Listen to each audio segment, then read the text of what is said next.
mulai dari federasi yang gak becus mengelola persepak bolaannya, kemudian dari lalai dalam memberikan hak-hak pemain-pemainnya, seperti mereka ini mengiming-imingi bayaran yang tinggi di liga-liga domestik mereka untuk para pemain import, untuk para pemain luar, dan begitu pemain luar tertarik, hanya digaji beberapa bulan, seterusnya hak-hak mereka tidak dipenuhi. Nah, itu yang membuat ketidaksehatan dalam tubuh bola sepak Malaysia ini.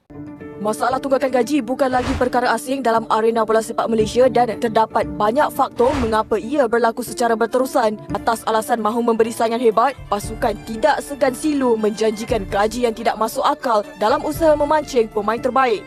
Hakikatnya, kos yang tinggi itu hanya mampu ditampung dalam tempoh hanya beberapa bulan. Untuk berhenti bermain bola, asalkan saya selamat, keluarga saya semua selamat.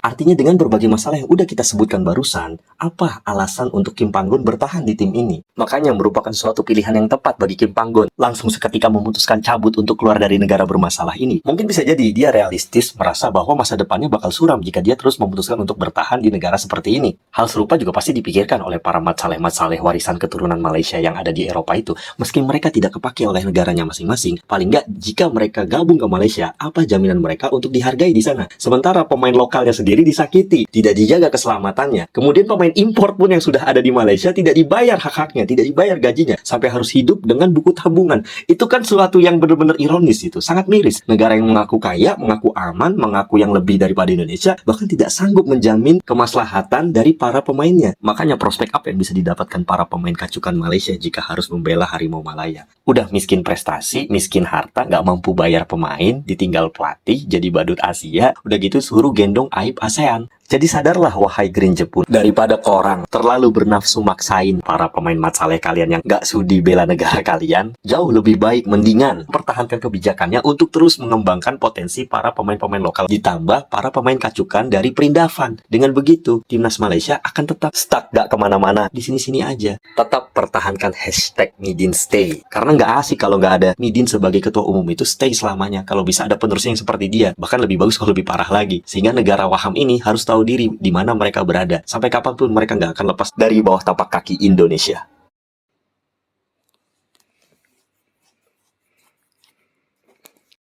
Hola, salam fans Garuda, salam merah putih, sebangsa dan setanah air. All semifinal match ASEAN Boys Championship Under 19 2024 telah berakhir, di mana ada 4 tim yang lolos ke semifinal, yaitu tim nasional Indonesia selaku tuan rumah yang mampu lolos sebagai juara grup A. Disusul Australia sebagai juara grup B dan Jepang hijau, bangsa KW2 imitasi bajakan sebagai juara grup C. Setelah susah payah menahan imbang tim Gajah Perang Muda Thailand, timnas Indonesia menjuarai grup A dengan perolehan poin sempurna yaitu 9.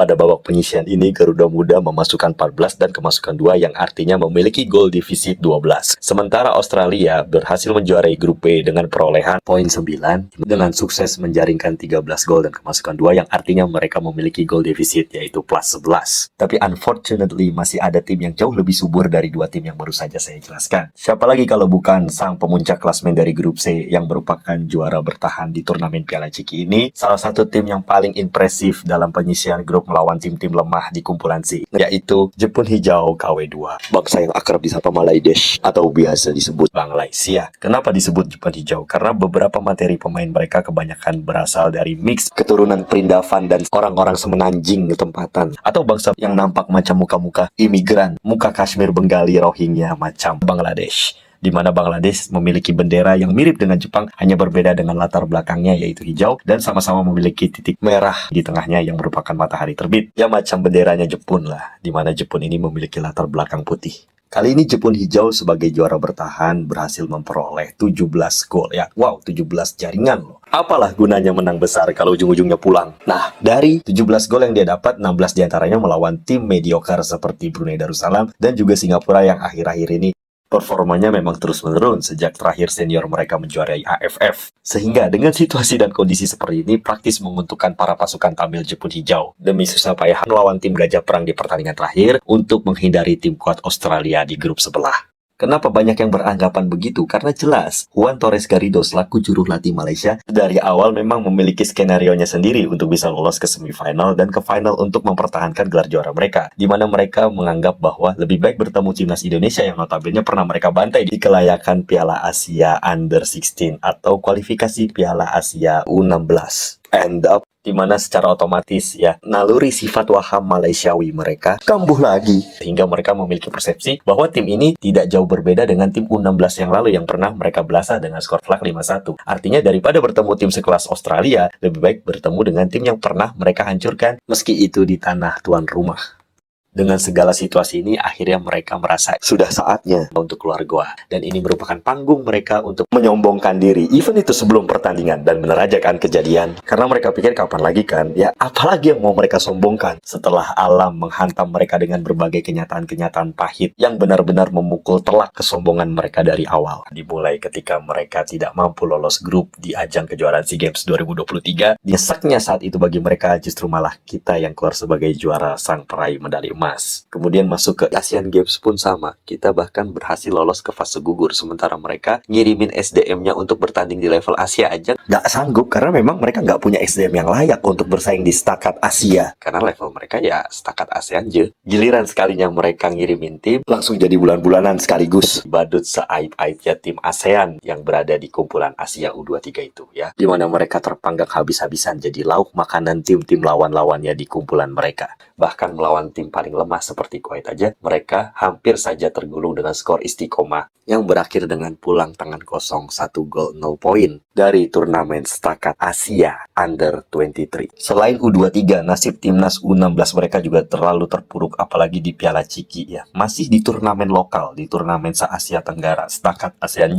pun mereka masih lagi tak sanggup lolos fase gugur dan mereka benar-benar tidak mampu menunjukkan kualitas mereka bahkan dari akar umbi kalau mereka sebut ya. Dari bibit muda pembinaan mereka saja mereka tidak mampu bersaing di setakat ASEAN karena hanya mampu menang di awal dan menangis kemudian. Kalau di turnamen level-level setakat ASEAN mereka tak mampu bersaing, bagaimana di setakat event-event penting sekelas turnamen-turnamen major, event-event dengan persaingan kompetitif yang benar-benar diakui di bawah FIFA, seperti putaran final Piala Asia dan juga kelayakan Piala Dunia. Mereka nyebutnya kelayakan, kalau kita sebutnya kualifikasi, karena sedunia juga tahu disitulah neraka bagi tim senior mereka, di mana mereka benar-benar dilumat habis di Piala Asia setelah dilumat di pertandingan pertama dengan skor telak 4-0, remuk di last minute lawan Bahrain, dan baru mereka dapat kesempatan untuk menyombongkan diri ketika melawan tim yang sedang menghindari Jepang, yaitu Korea Selatan. Dari grup aib itu mereka membawa pulang 1 poin untuk dibawa ke Kuala Lumpur sebagai kenang-kenangan bahwa mereka telah mengikat Korea Selatan untuk diingat hingga bila-bila masa. Senior teruk, junior pun teruk, U23 mereka benar-benar teruk di tangan tim terlemah sekalipun sekelas Kuwait. Kemudian berlanjut penderitaan itu hingga ke U16 mereka yang bahkan gagal lolos. Event itu cuma dari fase grup di setakat ASEAN je.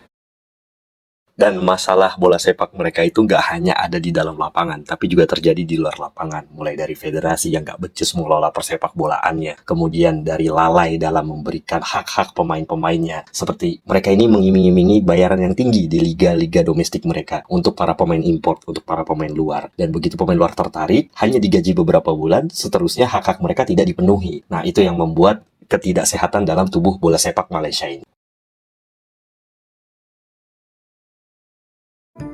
Masalah tunggakan gaji bukan lagi perkara asing dalam arena bola sepak Malaysia dan terdapat banyak faktor mengapa ia berlaku secara berterusan. Namun paling jelas adalah sikap pengurusan pasukan atau kelab itu sendiri yang gagal membuat pertimbangan baik dalam pengurusan kewangan tahunan. Atas alasan mahu memberi saingan hebat, pasukan tidak segan silu menjanjikan gaji yang tidak masuk akal dalam usaha memancing pemain terbaik. Hakikatnya kos yang tinggi itu hanya mampu ditampung dalam tempoh hanya beberapa bulan berikutan janaan pulangan dari penaja yang tidak memadai.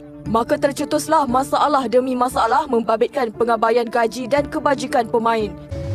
Jadi mereka tidak boleh bermain dalam Liga Juara-Juara Asia. Sekarang kelab berkurangan, semakin berkurang. So pemain pun tak ada keberanian untuk tampil ke hadapan. Diharap dapat menjadi jalan penyelesaian yang dicari setelah sekian lama pasukan Liga Malaysia dihimpit isu berulang ini. Syakira Zulkifli, TV3. Udah diterpa isu kayak gitu, belum lagi pemain sendiri, ya pemain lokal tempatan mereka sendiri disakiti, dizalimi dengan cara disimbah asid, dengan cara dirampok, dengan cara kena jenayah kalau bahasa mereka. untuk berhenti bermain bola. Asalkan saya selamat, keluarga saya semua selamat.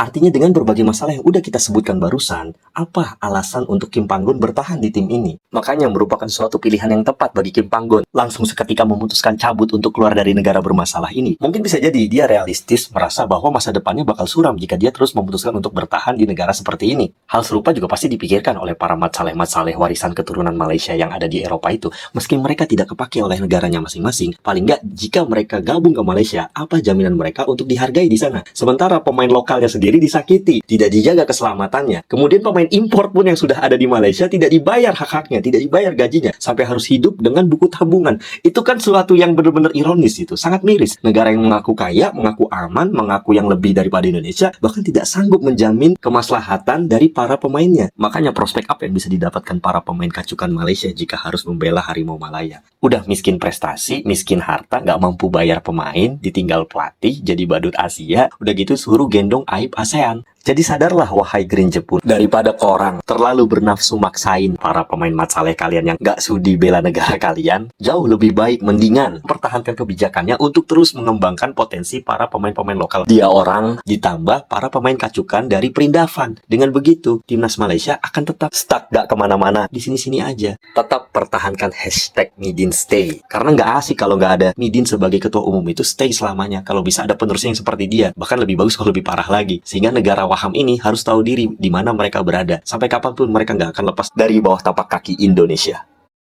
Sampai di sini pembahasan saya tentang membalas kesombongan Malaysia yang dari sebelum-sebelumnya hingga saat ini, yang nggak henti-hentinya merendahkan bangsa Indonesia, bangsa pejuang yang nggak dikasih kemerdekaan kayak kalian. Sudah sewajarnya saya sebagai rakyat Indonesia untuk mempertahankan marwah bangsa yang udah diinjek-injek sama kalian, yang nggak tahu diri itu.